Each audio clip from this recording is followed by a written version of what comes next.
የህወሓት ኃይሎች በወርቅ ማውጫው ስፍራ ኦፕሬሽን መፈጸማቸው ተሰማ። የቲዲኤፍ አርሚ 60 ምክትል አዛዥ ሰራዊታቸው ስለፈጸመው ኦፕሬሽን ዝርዝር መረጃን ሰጠዋል። በሌላ በኩል የትግራይ ሰራዊት በክልሉ ወታደራዊ ምልመላ እያደረገ መሆኑን ይፋ አድርጓል። ቢቢሲ በበኩሉ ባጋራው ሰፊ ምርመራ ዘገባ ጭንብል ያጠለቁ ታጣቂዎች ወጣቶች ላይ መጠነ ሰፊ ጥቃት እያደረሱ ነው ብሏል። በዝርዝር እናስደምጣቸዋለን። በተባበሩት መንግስታት ጉባኤ ላይ በኢትዮ ኤርትራ ጉዳይ ጥብቅ እየተደረገ ከአዲስ አበባና አስመራ መሃል አዲስ ግጭት ከተቀሰቀሰ ከባድ ቀውስ ይከሰታል ሲል ተመድ አስጠንቅቋል። በአስቸኳይ በሁለቱ ሀገራት መሃል ድርድር እንዲጀመር የጠየቀ ሲሆን በስብሰባው የሻዕቢያ ወንጀሎች በዝርዝር ቀርበዋል። እናስደምጣቸዋለን። ዋይት ሀውስ ላይ በስናይፐርና በድሮን ጥቃት ለመፈጸም ያለመው ቡድን መያዙ ተሰማ። ኤፍቢአይ የዋይት ሀውስ ላይ በስናይፐርና በድሮን ጥቃት ለመፈጸም አቅዶ የነበረን ቡድን መያዙን አስታውቋል። ጉዳዩ ለዋይት ሀውስ አስደንጋጭ ሆኗል። እንመለስበታለን። አክብሮታዊ ሰላምታችን በያላችሁበት የዓለም ዳርቻ ይድረሳችሁ። የተወደዳችሁ የአንድ አፍታ ሚዲያ ቤተሰቦች ከአንድ አፍታ ለአሁኑ መደመጥ አለባቸው ያልናቸውን ዜናዎች ወደ እናንተ የምናደርስበት ሰዓት ላይ ተገኝተናል። አብራችሁን ትቆዩ ዘንድ ግብዣችን ነው። በካዛንቺስ ሴቶች አደባባይ ማስረከባችንና በእንግሊዝ ኤምባሲ ሽያጭ ማጠናቀቃችን ይታወቃል። አሁን ደግሞ ቡልጋሪያ ላይ አፓርትመንትና የንግድ ሱቆችን ይዘን መጥተናል። ከባለ 1 መኝታ 81 ካሬ እስከ ባለ 3 መኝታ 182 ካሬ በካሬ ዋጋ 89000 ብር እንዲሁም የንግድ ሱቆቻችንን ከ20 ካሬ ጀምሮ በ10% ቅድመ ክፍያ እስከ 25% ቅናሽ አድርገን ከ50% የባንክ ብድር ጋር አመቻችተን እየጠበቅነዎት ነው። ያስታውሱ፣ ይህን ዋጋ ለመጀመሪያዎቹ 10 ደንበኞቻችን ብቻ ያወጣነው ነው። ለበለጠ መረጃ ታች ባለው ስልክ ይደውሉልን። የህወሓት ኃይሎች በወርቅ ማውጫው ስፍራ ኦፕሬሽን መፈጸማቸው ተሰማ። የቲዲኤፍ አርሚ 60 ምክትል አዛዥ ሰራዊታቸው ስለፈጸመው ኦፕሬሽን ዝርዝር መረጃን ሰጠዋል። በሌላ በኩል የትግራይ ሰራዊት በክልሉ ወታደራዊ ምልመላ እያደረገ መሆኑን ይፋ አድርጓል። ቢቢሲ በበኩሉ ባጋራው ሰፊ የምርመራ ዘገባ ጭንብል ያጠለቁ ታጣቂዎች ወጣቶች ላይ መጠነ ሰፊ ጥቃት እያደረሱ ነው ብሏል። የትግራይ ክልል ሰላምና ጸጥታ ቢሮ በትግራይ የተመለመሉ ወጣቶችን ለሰራዊት እያሰለጠ መሆኑን ለቢቢሲ ትግረኛ ገልጾ የምልመላው ሂደት ግን በክልሉ መንግስት እንደሚፈጸም ተናግሯል።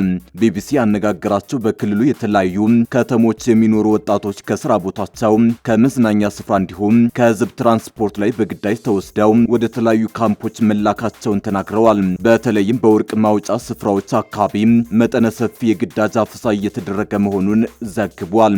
ግንቦት 17 2018 ዓ.ም በአበይ አዲ ከተማ አቅራቢያ የሚገኙ ሁለት የወርቅ ማዕድን ማውጫዎች አባግባና ሩባሃዛ ከሚባሉ አካባቢዎች የትግራይ ኃይሎች አርሚ 60 አባላትና ፊታቸውን የሸፈኑ ታጣቂዎች ከ700 በላይ ሰዎችን እንዳፈኑ ቢቢሲ ትግረኛ ከተጎጂዎችና ከተጎጂ ቤተሰቦች መረጃ አግኝቷል።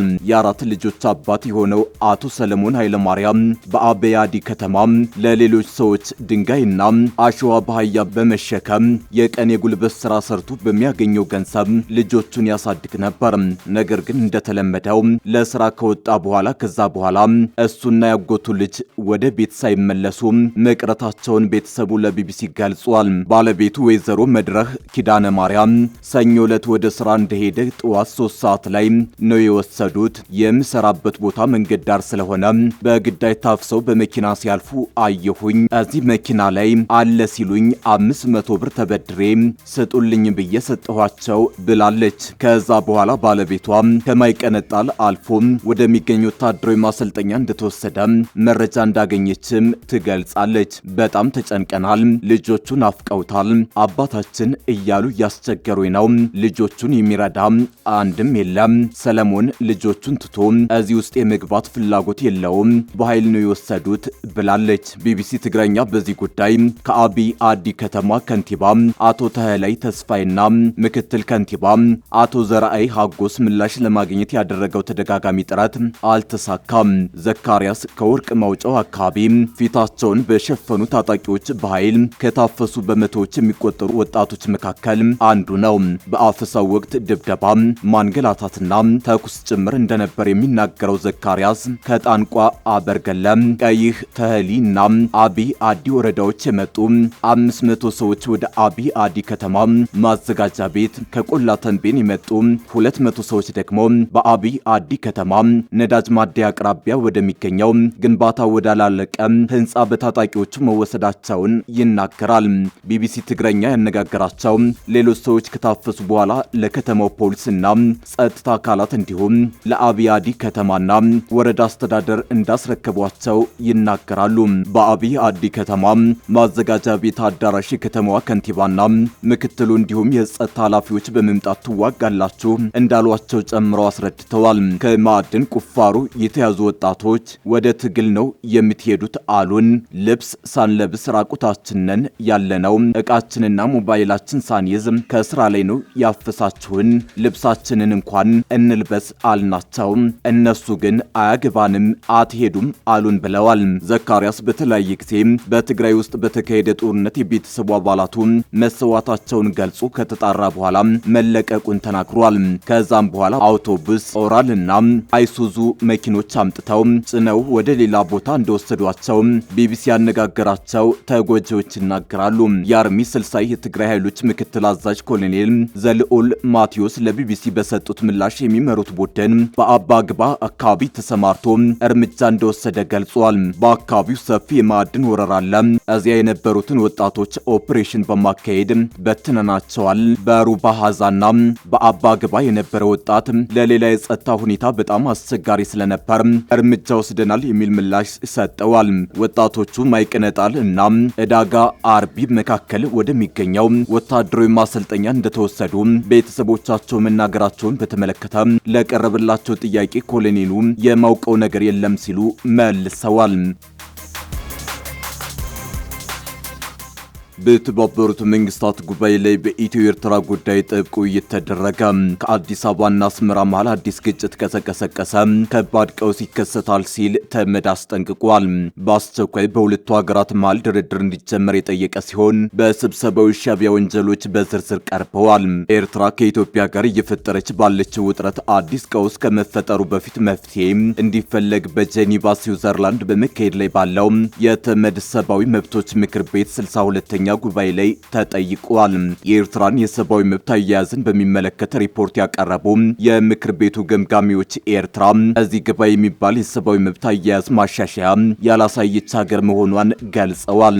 የምክር ቤቱ ልዩ መርማሪ መሐመድ አብደል ሰላም ባባይከርና ባልደረቦቻቸው ባቀረቡት ሪፖርት ኤርትራ አስከፊ የሰብአዊ መብት ጥሰት ያለባት ከመሆኗን በተጨማሪ ጉዳዩ እንዳይመረመርና ሪፖርት እንዳይደረግ በሯን እንደዘጋች እንዲሁም የባለሙያዎችን የማሻሻያ ምክርም ሆነ ሐሳብ ለመቀበል ፈቃደኛ ለመሆኗን አመላክተዋል።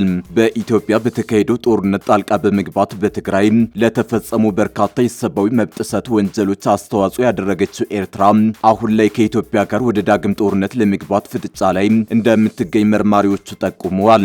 ሁለቱ ሀገሮች ወደ ጦርነት ከገቡ ጦርነቱ በቀጠናው ተጨማሪ የሰብአዊ መብት ጥሰት ወንጀሎች በር የሚከፍት እንደሆነ ስጋታቸውን የገለጹት የምክር ቤቱ ሪፖርት አቅራቢዎቹ በዚህ የተነሳ ዓለም አቀፉ ማህበረሰብ ለጉዳዩ መፍትሄ እንዲፈልግ መክረዋል። እንደ አብደል ሰላም ሪፖርት በኤርትራ የት እንደገቡ የማይታወቁ ለፍትህ ሳይቀርቡ የታሰሩ ሰዎች መኖራቸውን ጠቅሰዋል።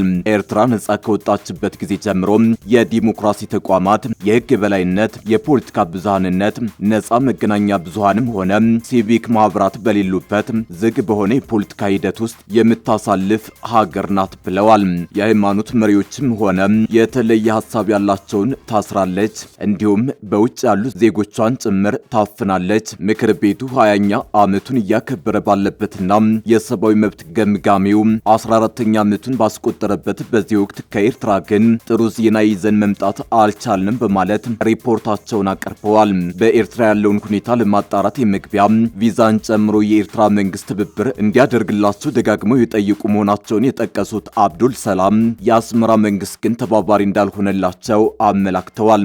ሌላኛው ሪፖርት አቅራቢ ማሪት ኮነን ሸሪፍ በበኩላቸው ኤርትራን ምርጫ ብሎ ነገር የሌለባትና ሲቪክ ምህዳር ጨርሶ ዝግ የሆነባት ሀገር ሲሉ የጠሯት ሲሆን 45 ከመቶ የህዝብ ቁጥር የሚሸፍኑት የኤርትራ ወጣቶች በሀገሪቱ ፖለቲካና አስተዳደር ጉዳዮች የሚሳተፉበት አንዳችም እድል አለመኖሩን አመላክተዋል። ማሪት በሪፖርታቸው ኤርትራ ከስካሁኑ በላይ የተጨማሪ ሰብአዊ መብት ጥሰት ምክንያት ምክንያት እንዳትሆንም አሳስበዋል። ኤርትራ በአሁኑ ወቅት ከኢትዮጵያ ጋር ወደ ጦርነት ለመግባት ውጥረት የተሞላበት ግንኙነት ውስጥ ትገኛለች። በትግራይ ጦርነት በመሳተፍ ለተፈጸሙ በርካታ የሰብአዊ መብት ጥሰቶች አስተዋጽኦ የነበራት ኤርትራ ከኢትዮጵያ ጋር ወደ ጦርነት የምትገባ ከሆነ በቀጠናው ተጨማሪ የሰብአዊ መብት ጥሰት ያስከትላል ሲሉ የተናገሩት ሪፖርት አቅራቢዋ ይህ እንዳይሆን ዓለም አቀፉ ማህበረሰብ ችግሩ በድርድርና በንግግር እንዲፈታ ጥረት እንዲያደርግ አሳስበዋል። ለእነዚህና ለሌሎችም የሪፖርቱ ነጥቦች ምላሽና ማብራሪያ የሰጡት በምክር ቤቱ የተገኙት የኤርትራ ዲፕሎማቶች ግን ጉዳዩን አጣጥለውታል።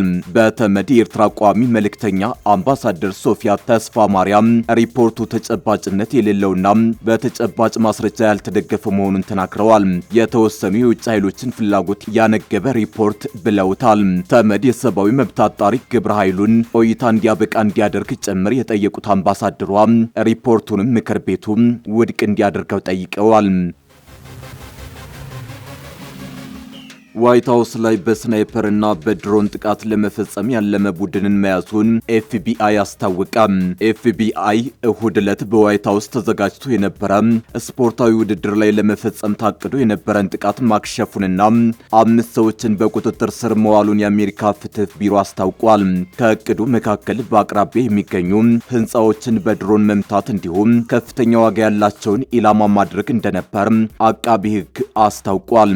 አንዱ ተጠርጣሪ ባለፈው ሳምንት በኦሃዮ በቁጥጥር ስር የዋለ ሲሆን መርማሪዎች አብሮት ካሴር ግለሰብ ጋር የተለዋወጣቸውን እንዳይነበብ የተደረገ መልእክትን ማግኘታቸውን ተናግረዋል።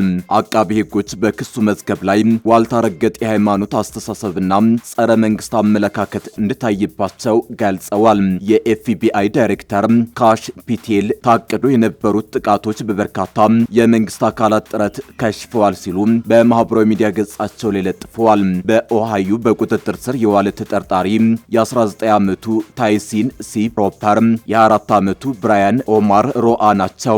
በካሊፎርኒያ ደግሞ የ32 ዓመቱ ማይክል አለን ቶማስ፣ ሚዙሪ ውስጥ የ32 ዓመቱ ዳኒል ኬ ስክሬጅ ከነ ብራስክ የ31 ዓመቱ አብርሃም ኤርሞሲሎ በፖሊስ ተይዘዋል። በአራት የአሜሪካ ግዛቶች በቁጥጥር ስር የዋሉት ተጠርጣሪዎች ግድያ ለመፈጸም በማሲር መከሰሳቸውን የአገሪቱ ፍትህ ቢሮ በመግለጫው ላይ አመላክቷል። ተጠርጣሪዎቹ ጥቃቱን ለመፈጸም ሰው አልባ አውሮፕላኖችን በመጠቀም ውዥንብር ለመፍጠርና ሰዎችን በስናይፐር አልሞ ወደሚመታው ቡድን ለመምራት አቅደው ነበር ተብሏል። ሁለተኛው ቡድን ወደ ዋይት ሃውስ በሮች በማምራት ኢላማዎች ላይ ጥቃት ለማቀድ ተዘጋጅቶ ነበር ተብሏል። እሁድ ዕለት በተዘጋጀው ስፖርታዊ ውድድር ላይ 4300 ሰዎች የተጋበዙ ሲሆን ውድድሩን ከቅርበት የሚመለከቱ ተጨማሪ 85000 ሰዎች ደግሞ ነበሩ።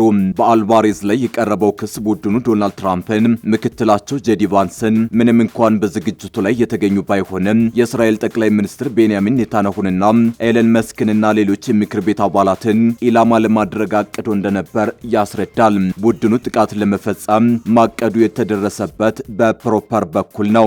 እንደ አውሮፓውያን አቆጣጠር ሰኔ 10 ስጋት የገባት የፕሮፐር እናት ለፖሊስ በመደወል ልጇ ጦር መሳሪያዎችን እየገዛ መሆኑንና በኦንላይን ከቀድሞ የሰራዊቱ አባላትና ክርስቲያን መሆናቸውን ከሚገልጹ ሰዎች ጋር የሚያደርጋቸውን ውይይቶችን መመልከቷንም አስታውቃለች። ቡድኑ ፖለቲከኞችና ሀብታሞች ናቸው ተብሎ የተለዩ ከፍተኛ ዋጋ ያላቸው አካላትን በመግደል አብዮት የመቀስቀስ ዓላማ ነበረው ተብሏል። ቡድኑ በመንግስት ሙሰኝነት ላይ ስላላቸው ብስጭት፣ ኤፒስቴን ሰነድ ስለተያዘበት መንገድ፣ በርካታ ውሃ ስለሚጠቀሙ የዳታ ማዕከላትና ሌሎች የመንግስት ተግባራት ላይ መወያየታቸውን አቃቤ ሕግ አስታውቋል። የቡድኑ አባላት ወደ ተሳሳተ አቅጣጫ እየሄደች ነው ብለው የሚያምኗትን ዩናይትድ ስቴትስን መከላከል እንደሚፈልጉ መግለጻቸውን የኤፍቢአይ ሰነዶች ያሳያሉ።